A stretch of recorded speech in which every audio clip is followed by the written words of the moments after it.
himself. He's like, I want to hold the record for the 50 free. He is just pushing himself so hard. All right, we're going to go ahead and get started, so we're going to invite everybody to come on up and join us up here in the front.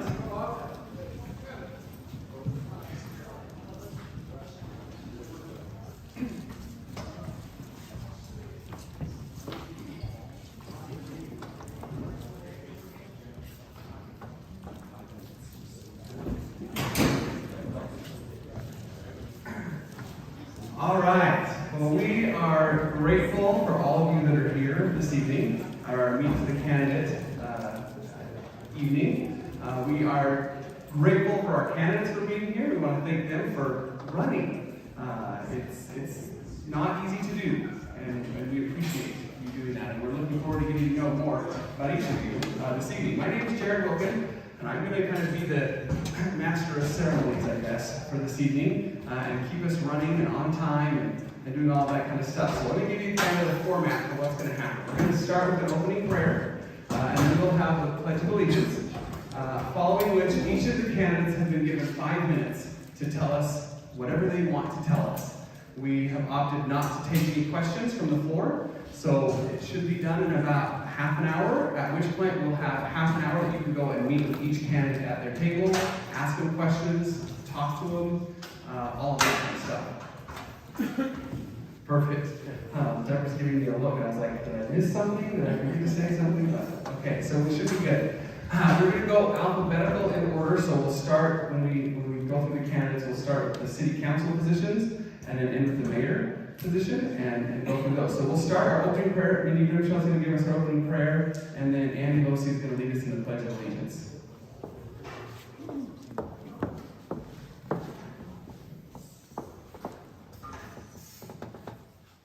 Our dear kind Father in heaven, we humbly bow our heads at this time in the state of this great nation, able to meet together under this circumstance, to be able to form at this local level the government that will allow us to live within our freedoms.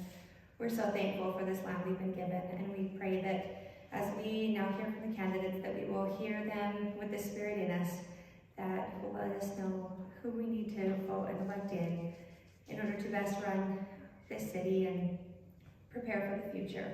We're so thankful for all that God has given us, and pray that at this time we might use our minds and our hearts to make the best decision and to hear them out and to listen with an open mind.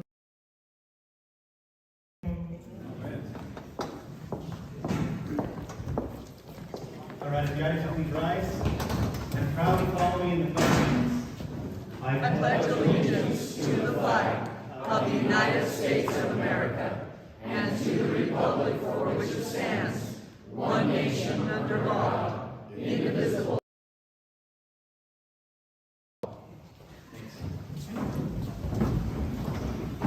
All right, so I'm going to function also as the timer, and I told all of our candidates they have 5 minutes, and I'm going to give them a warning with 1 minute left, and at 5 minutes I'm going to start clapping.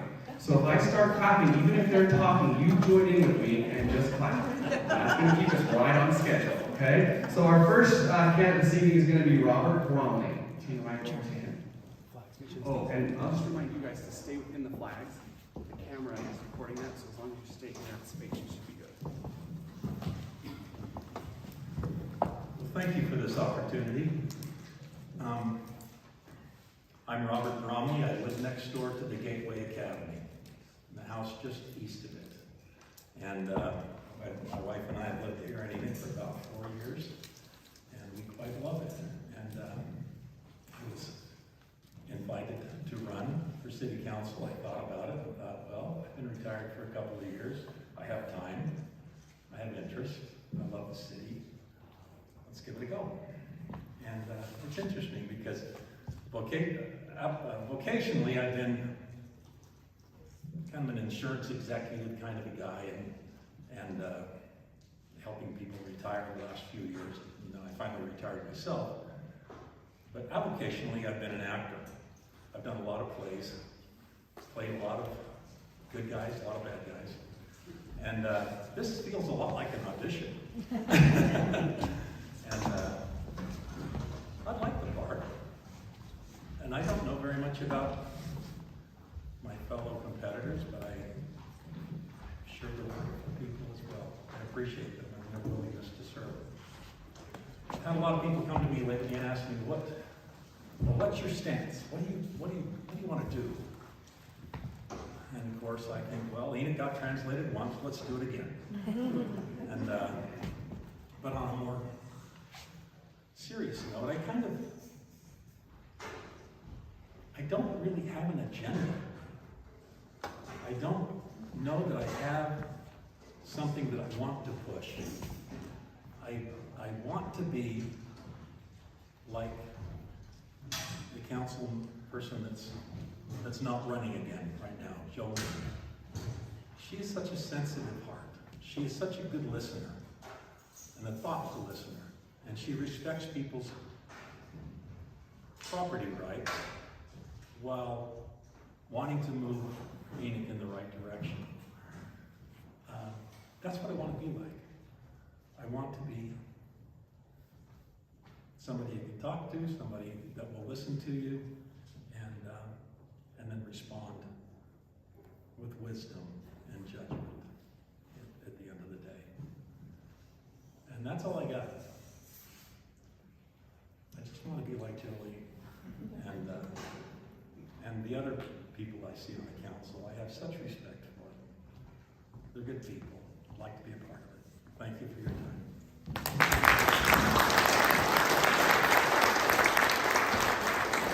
All right, Leonard, you're up next. Thank you very much. Good evening, everyone. I'm Leonard Correa, and I'm running for Enoch City Council. Just to give you a little background about me, I am a retired crime scene investigator, and I served for nearly 30 years. But during that time, I was involved in gang diversion programs, trying to keep kids out of the cycle of the criminal justice system. And I also developed a reading program at a local elementary school to help those who were struggling with their reading skills. So public service is something I've always enjoyed and given my time on. Also during that time, I was elected to serve on the Employees Association Board.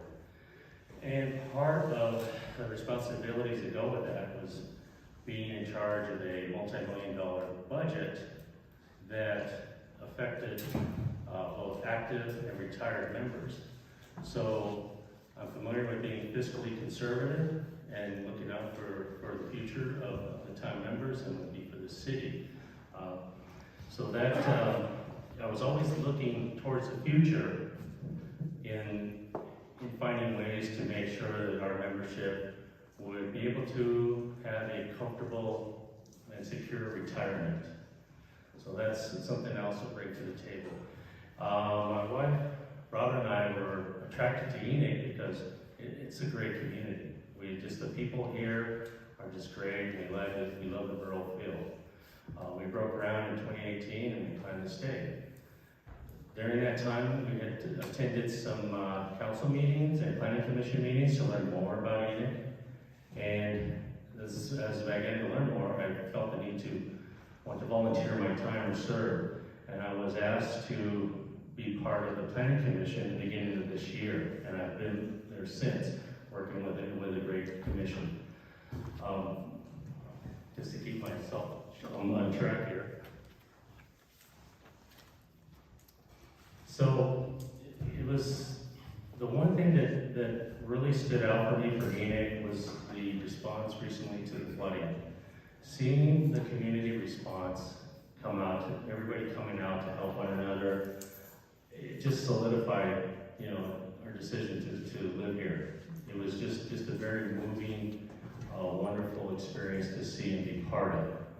So that was very much a keeper for us. So some of the things I'd like to talk about council to kind of find a solution for our infrastructure needs and system, as we all can attest to that. A lot of the retention ponds that were engineered for the size didn't quite fit the needs, and a lot of that maybe wasn't 50% of what flowed into that was silt rather than water. So another issue is right now we have about 25 times more people, more Enoch residents leaving the city to go to work rather than staying here or coming here to work. And I wish to work with the Economic Development Committee to find ways to attract more commercial and retail businesses to meet the services and needs of our growing community and to provide jobs that will keep people here in Enoch. The other thing is, I'm talking about when we look at new subdivisions, I would like to encourage developers to use a more organic layout for their streets, similar to like Cottonwood Street, Appaloosa, Blue Sky, where the curve of the streets tend to slow traffic down, and it makes items safer for the children of our community and just safer overall.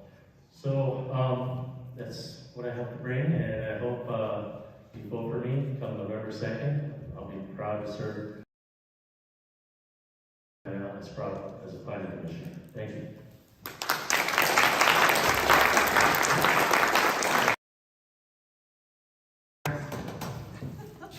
Somebody knows me, only you. So I'm Richard Jensen. Thanks for coming out.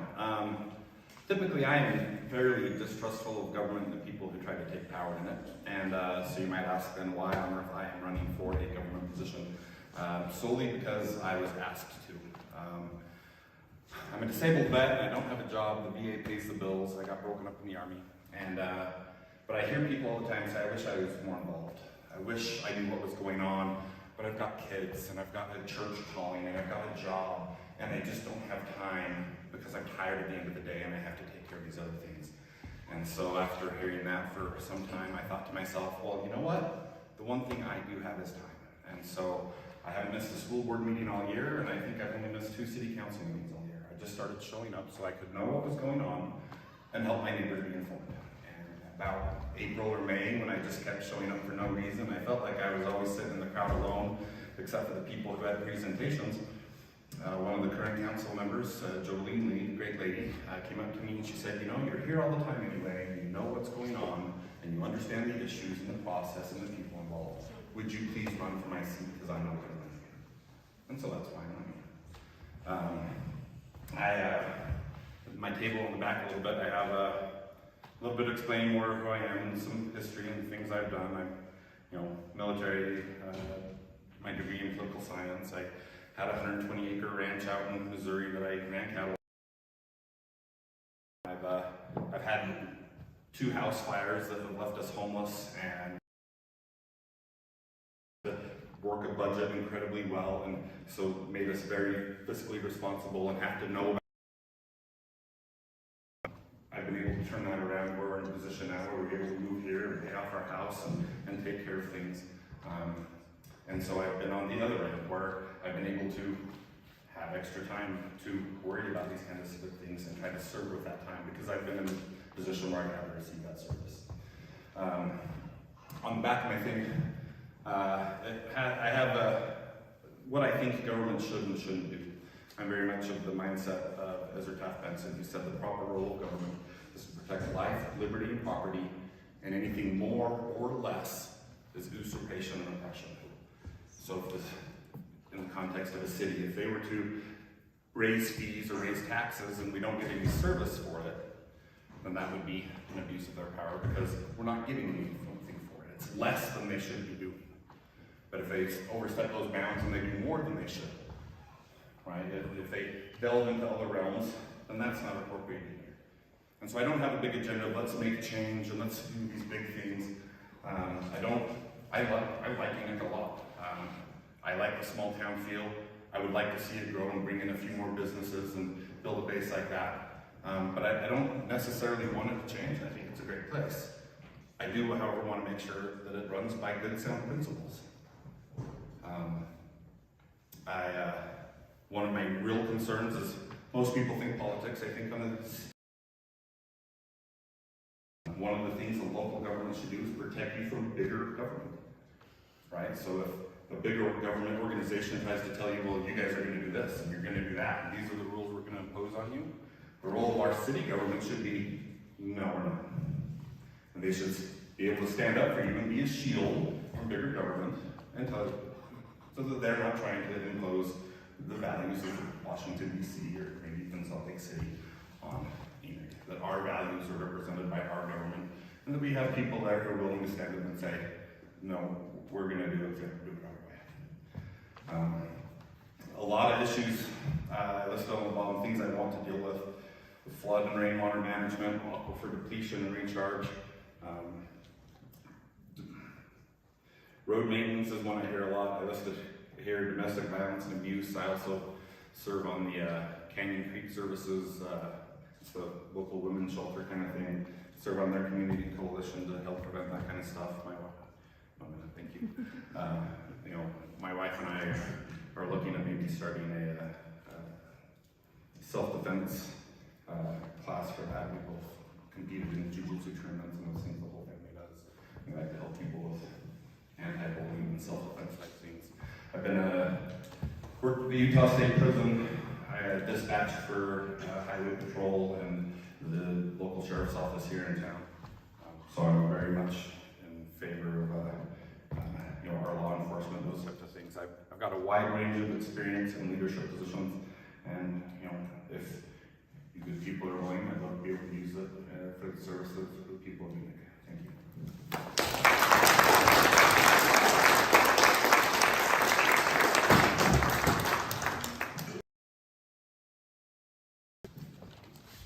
Hi, my name is Catherine Ross, and I'm so excited to be here today. I have served one term on the Enoch City Council, and the first time that I ran, no one ran against me, so I didn't have to do this.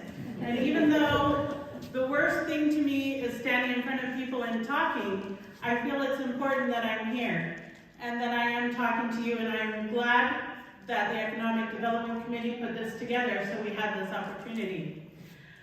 Some of the issues that I want to continue working on the council is water. We need supply, but also with supply, we need to make sure we have adequate water rights and that we have the storage and that we are continuing to improve.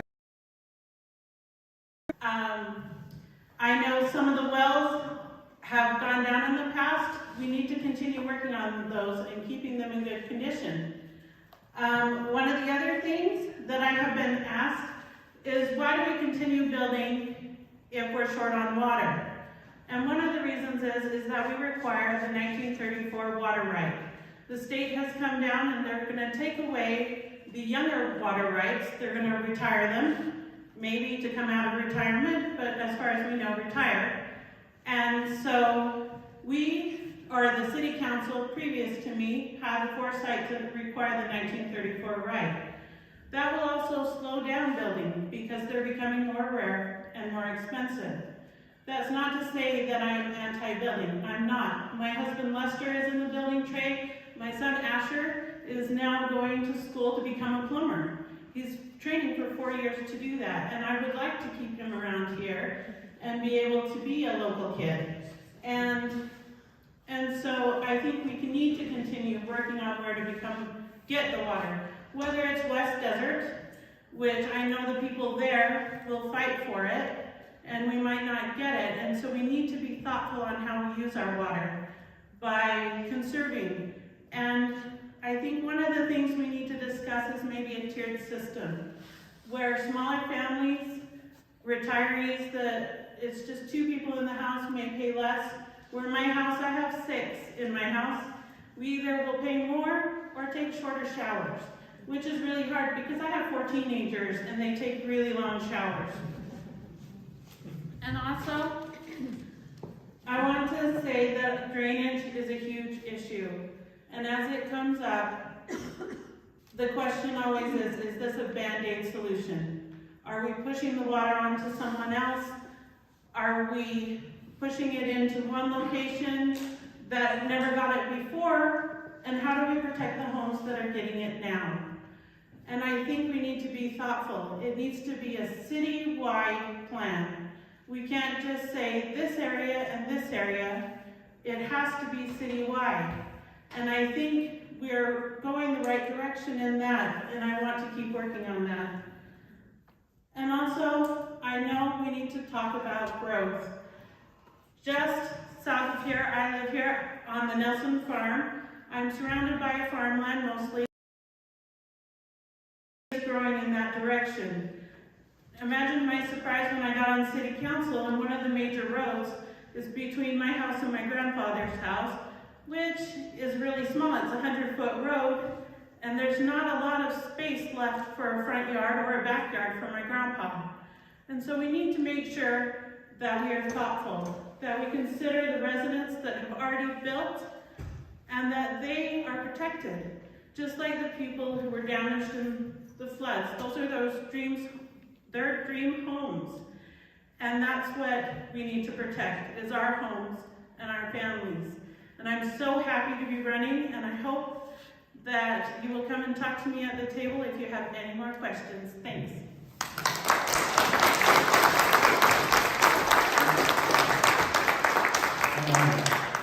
Thank you. Those are our four candidates for the city council position. We're now going to move to the mayor position. And our first person will be Jeffrey Chestnut. All right, thank you for coming. Last night we had city council, and I normally speak to an empty room, except for Richard. So I appreciate everybody coming. Family and responsibilities. So I've been the mayor for the last 6 years. I came in when Bob Rasmussen got ill, and I came in on a special election at that point and finished the 2 years that he had in his term. And then I ran unopposed, and I'm at the end of that time. And during that 6 years, I think that I've learned a lot about Enoch. I mean, I've been a resident for some time, and I knew my undergrad's political science, and I'm an attorney, so I'm kind of a nerd for this kind of stuff. But I about our community and how wonderful it really is. And we've had some really difficult things. And my last name is Chestnut, and I always hear, you know, the song, "Oh, chestnuts roasting on the oven," my whole life, right? And now it's changed to, "So have you dried out yet?" And it's funny to those who don't live here. Those of you who are concerned about drainage have a right to be. And we have not ignored that issue. The whole 6 years I've been here, that was actually something I came in on. Well, I went and I met with the families down on Half Mile 6 years ago. And I came in the first year, Lisa and Jared Baker came in and put on a presentation about a project that went down in Ivans. And the problem we ran into the whole time, this whole 6 years, has been people in our community say, "Why should I pay for that?" when I'm already taken care of. And I think that's, and I mentioned this last night because my proposal to the council last night, as Catherine has said, a citywide project that has effects, that's not just one more small budgetary line item that does something to make us feel like we're doing something, but actually addresses it. And then back at my table, you can see what I have done with the administration, with the city staff, and the engineers, and the plan. We're a year into it, and it just happens that a year in, we had the most catastrophic storm that Enoch has seen. I was looking for data on record rainfall, and I don't think I can find anything recorded more significant than August 1st. NOAA actually, so the Weather Service puts it in 12 hours, but we all know it wasn't a whole 12-hour window. In that 12-hour window, between 4 and 6 inches. It's nearly half our annual rainfall in half a day or less. We need to deal with this. So it's not that the city's not doing things. And frankly, I look at the issue of, if you don't know what the city's doing, but you're not worried, maybe that's a good thing. If you don't know what the city's doing and you're worried, that's a problem. Because if you don't know what we're doing, and it's a good thing because you don't have concerns most of the time, that means quietly behind the scenes, our little 29 staff. And, I mean, you realize, like, when people come up to me and say, where were the city crews? Okay, there's 9 guys. 9 of them. Staff is less than 30, and it's run on less than $3.5 million a year. So when some people have said to me, well, why did the church come in? I say, well, isn't that a good thing? That we live in a community that the government doesn't have. And I sat in multiple meetings till late at night with the leaders in the state and the regional leaders, and we dealt with the issues. And you can see that I can run and say, look at all the great things Jeff Chestnut did, but I've got a whole trifold about how great our community is. Because I've been fortunate to lead during a period when the rubber hits the road, we all saw who Enoch really is. And there's lots in the works. I'm negotiating on 2 different wells right now that could potentially double our water. I'm doing all the things that everybody's saying we need. It's working, but you don't go out and you say, hey, we're talking to so-and-so about a well. And then somebody else comes in and says, well, I'll talk to that guy about a well. And then all of a sudden the city's got to pay more. Right? So a lot of things are done quietly. And then once the deal is set, we come, boom, out in public, we're there.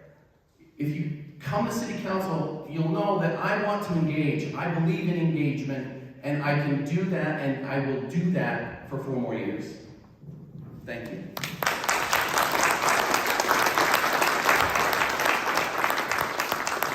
All right, hand committed, last candidate. Good to see everybody. Will you do me a favor and take out your cell phone? Hold your hand higher. Okay. Take out your cell phone. You're all beautiful people. Take a picture of yourself and share it, because we should have triple the amount of people here. Okay. Themselves. Share it and let people know, hey, our community should be here learning, right? We need this room to be full. While you're there, go to electcamfinlay.com. That's the easiest place to learn about why I'm running. Electcamfinlay.com has the reasons why I decided to run as a writing campaign, right? It's crazy. I don't mind the challenge, but that's where we're at, okay? Learn why I'm doing what I'm doing. We all know, I know most of the people in here. Those of you I don't know, I would love to get to know you. But we know the problems that Enoch has. When it rains, we hold our breath or we hit our knees.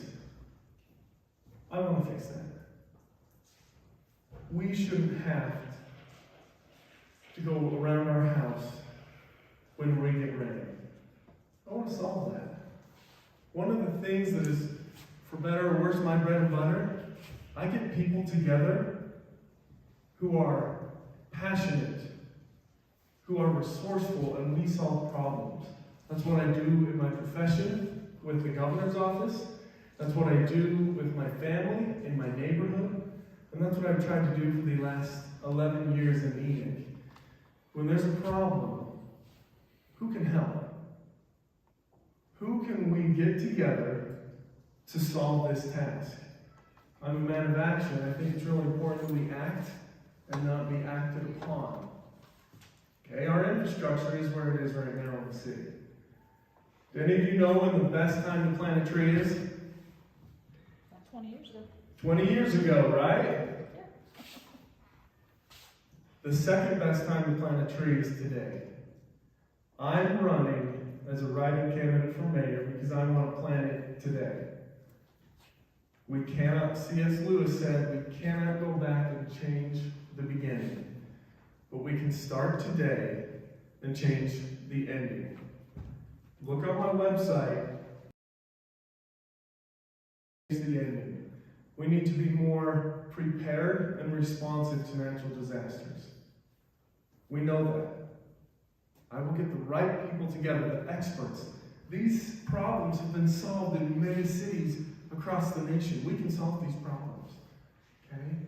I want us to be planned and prosperous. We have to work together to manage our growth.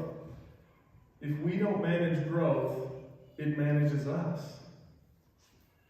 I want to protect the rural feel that we enjoy, but give resources so that our city can not put fires out, but really plan 10, 15, 50 years ahead and have the financial backing to make that happen.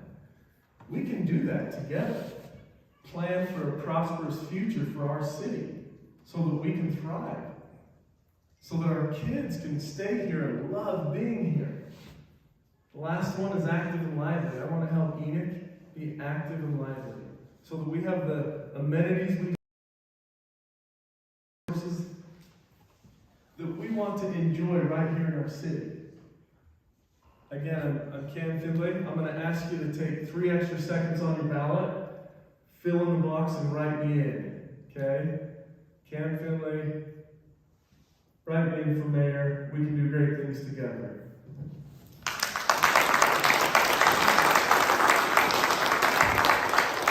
All right. Thank you to each of our candidates. We'll let you guys go back to your tables so that you can field questions. We do want to thank all of you for coming this evening and taking an active part and learning who our candidates are, and encourage you all to get your neighbors and others involved in the process and get to know who these candidates are, so that we can elect the very best representatives for us, the city. So thank you again for coming, and we invite you to go back and visit with the candidates.